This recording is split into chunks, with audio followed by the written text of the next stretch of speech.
welcome to Crushing Kayfabe. My name is Jason Garish. Well, let's see. Raiders almost won. I got to see a little bit of that game. They always play up for the Kansas City Chiefs, and I wish they'd play like that pretty much every week. I think the one thing that was clearly on display is that AOC is much better at managing a game than what's his face there, Minshew. The mistake at the end obviously was not his fault. That for some reason the center snapped the ball at the wrong time. So excuse me, I had a lozenge in there. But yeah, that obviously was not his fault. Bad time to make a mistake like that. Wow, they were clearly in, excuse me, field goal range and about to, wow. Yeah. That's about all I'll say about that one. I mean, I don't even know where to go from there. Once again, the AP unfortunately isn't really making the right calls. Doing a little bit better management with the offense now. Defense is what it is. Defense has its moments where it's terrifying, you know. But yeah, it is what it is. Hopefully we'll get a high round or a good draft pick, I should say. And aside from that, let's see. That was came home to that on Black Friday after working. So. Working retail, I should say. So, yeah, that's how my day went, Black Friday. But hopefully everybody had a good turkey day. We had a good turkey day. We're still eating leftovers, which is cool. You know, that should provide for the family for quite some time now. I'm happy about that. You know, it's one of the beautiful things about Thanksgiving and Christmas is, you know, you go nuts for one day, but it usually lasts a few days. Hopefully everybody has safe Turkey Day, safe Thanksgiving, giving thanks to all the things that they are grateful for. Wrestling world, we had Survivor Series War Games. I kind of missed the times that Survivor Series was actually on Thanksgiving, but Thanksgiving weekend is cool. I can live with that. Happy with that. Excuse me, I didn't get to see SmackDown, so I have no idea what happened on SmackDown. A little bit of Raw, but the important thing, obviously, is that we're all leading up to the Survivor Series PLE.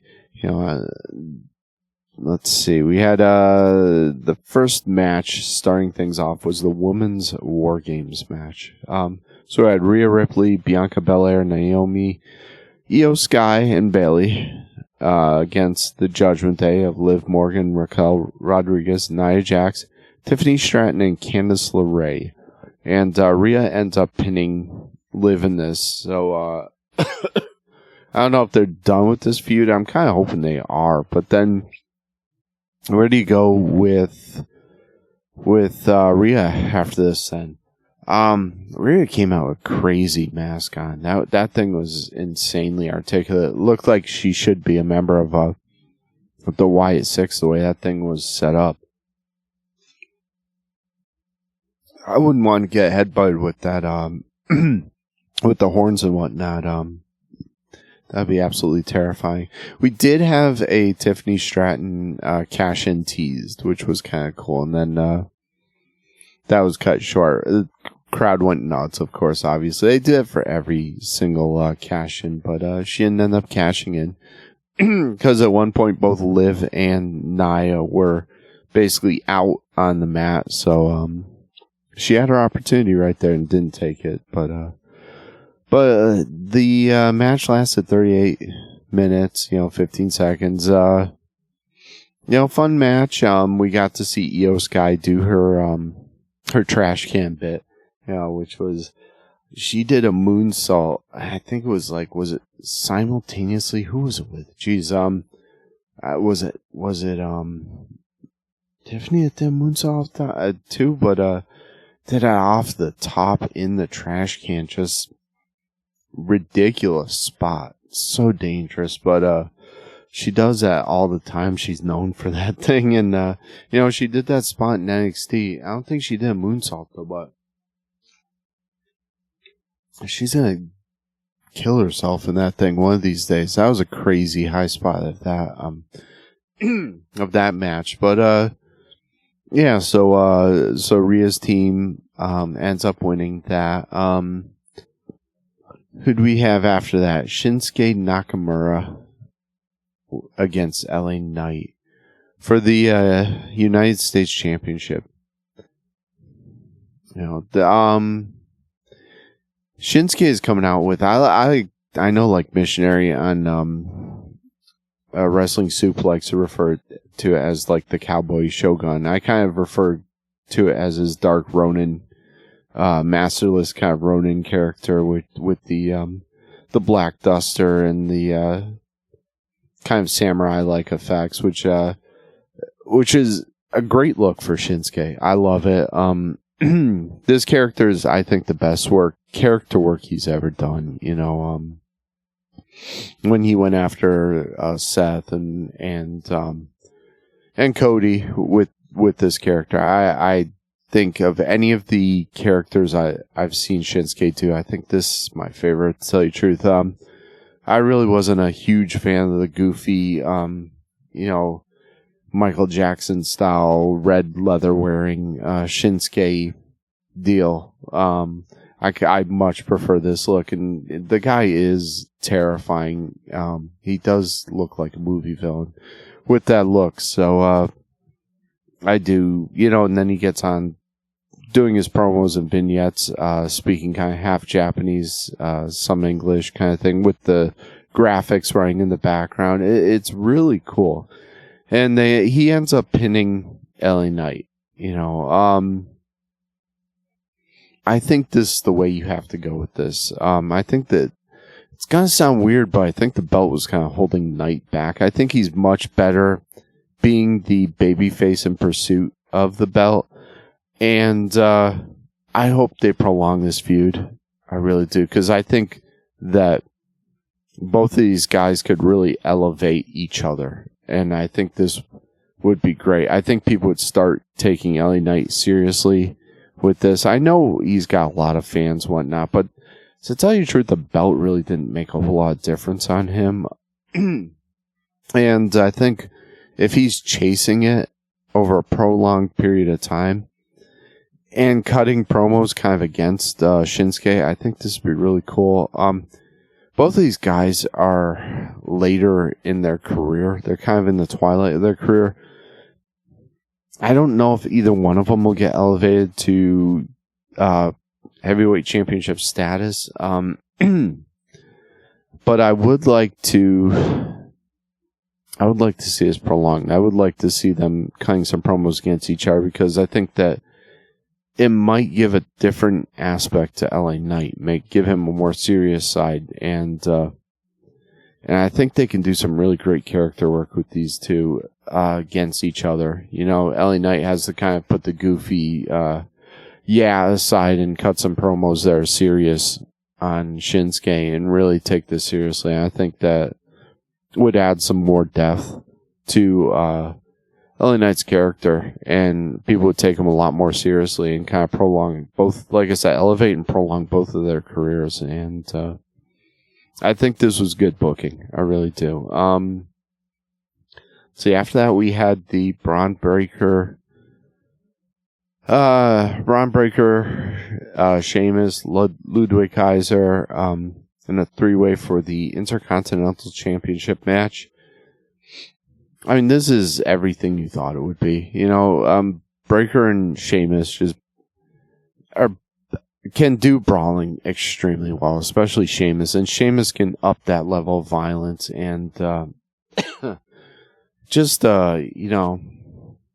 was pretty much everything you expect this match to be. And I'm grateful that Braun retains the belt and continues to be the Intercontinental Championship, our champion, sorry. eventually he's going to have to drop it, and I think he's going to drop it right about the time that they're going to try to elevate him up to the main event status. How long that's going to be, I don't know. That kind of depends on a few different things, but I don't see him taking a belt off of Cody in the near future. Maybe he's destined to take it off of Gunther. I don't know. That would be an interesting match. Wow. And speaking of Gunther, we had Gunther versus Damian Priest next. Once again, this was pretty much what you expected it to be. Two guys beating the heck out of each other. Gunther and Damian, I think they do bring out the best in each other. Which you wouldn't have known by their previous match, which was not very good. But, Gunther ends up winning this through a technical submission. Where does this leave Damian Priest? That's my main question. Because we did have interference from Finn Balor, and man, would they just kill this Balor Damian Priest thing? I'm so sick of the Judgment Day interfering with Priest's matches. I'm tired of it. I'm sorry. I was hoping this Gunther feud would kind of be prolonged, and because Damian Priest had some great promos in the back and did some great character work in the back, beating up Gunther, and you legitimately thought that he might actually take the title off of Gunther for a little while there, which was pretty cool. I like not knowing 100% what's going to happen going into a card. It's a really good feeling, and I like that feeling of not being certain of that stuff, not being able to 100% predict the outcome. That's always a good thing. That's always entertaining, but I do like these two guys going against each other, and I do like the chemistry between the two, and I do hope that they prolong this. Obviously, Damian's going to have to take another detour or side road with the whole Balor thing, which irks me to no end. I just wish that they would separate him from the whole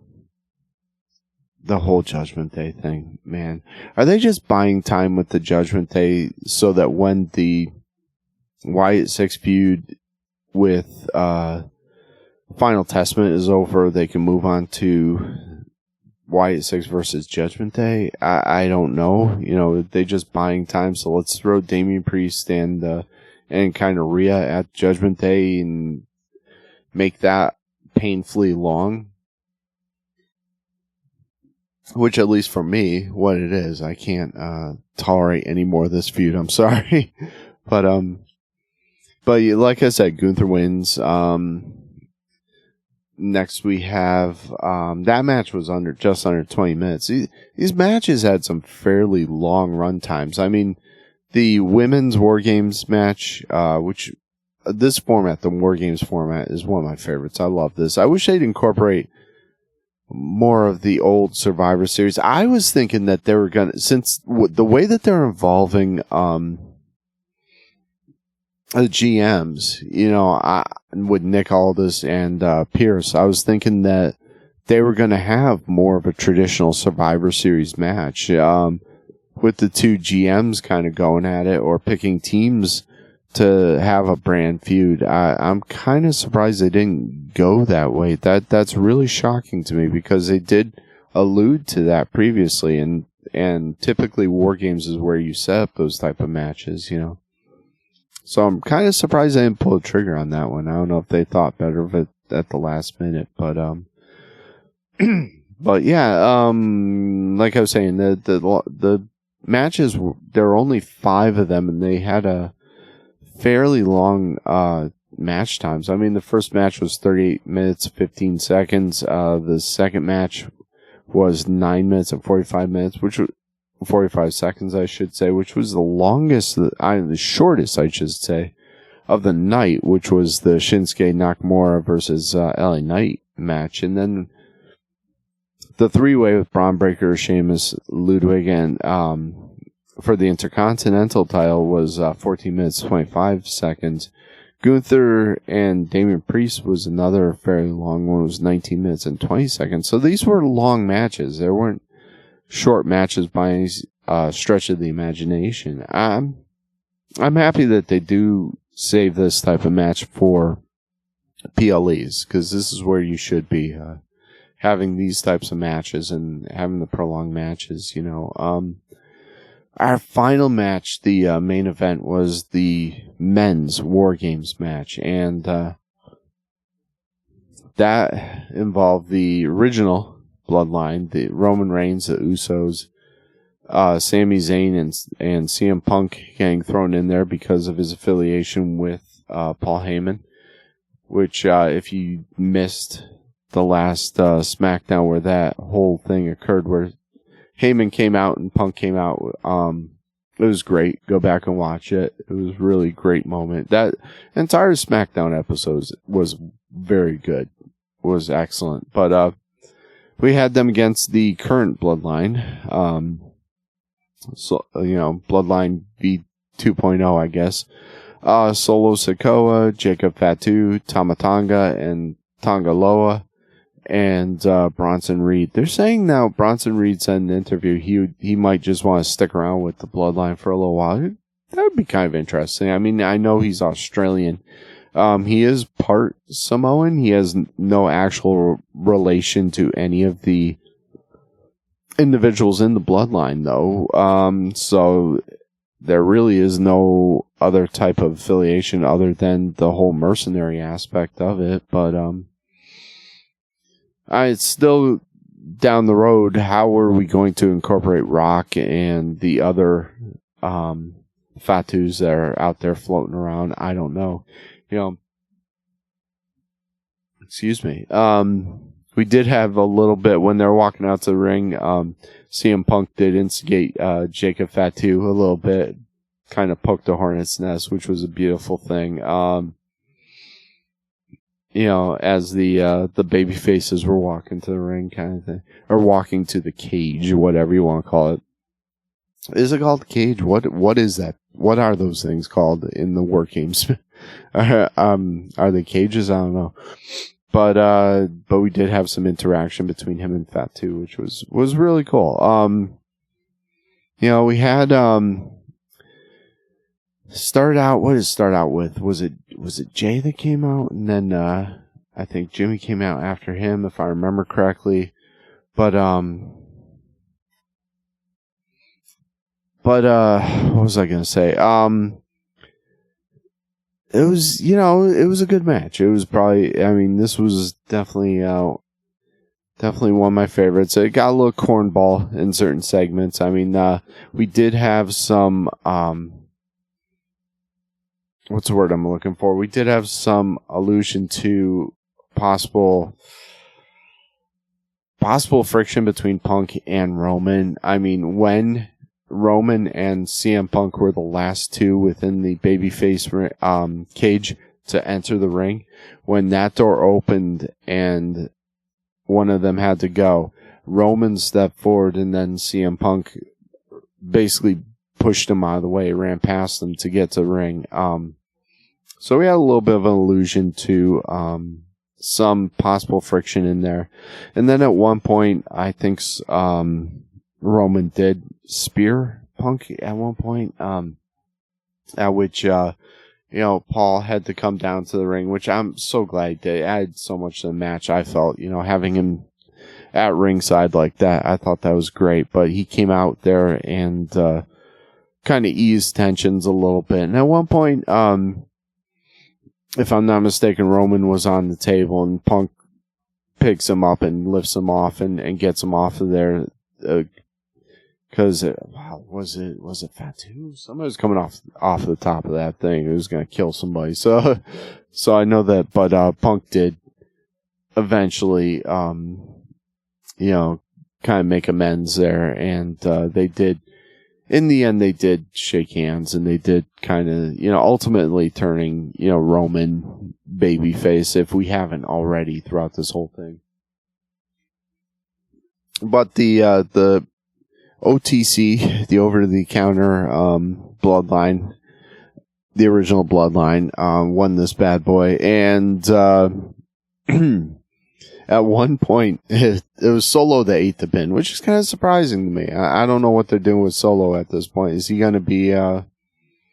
he ain't going to be happy, obviously, you know, because I don't see them breaking this faction up anytime soon. I think a lot of this is going to play out until WrestleMania. You know, I don't know what Rock's schedule is looking like, but I know he has a movie coming out, if I'm not mistaken, around that time. So I don't know if he's even going to be available for WrestleMania, but we'll see. We'll see. But yeah, at one point, right before Solo ate the pin, he took the finisher of every single babyface. You know, the spear from Roman, the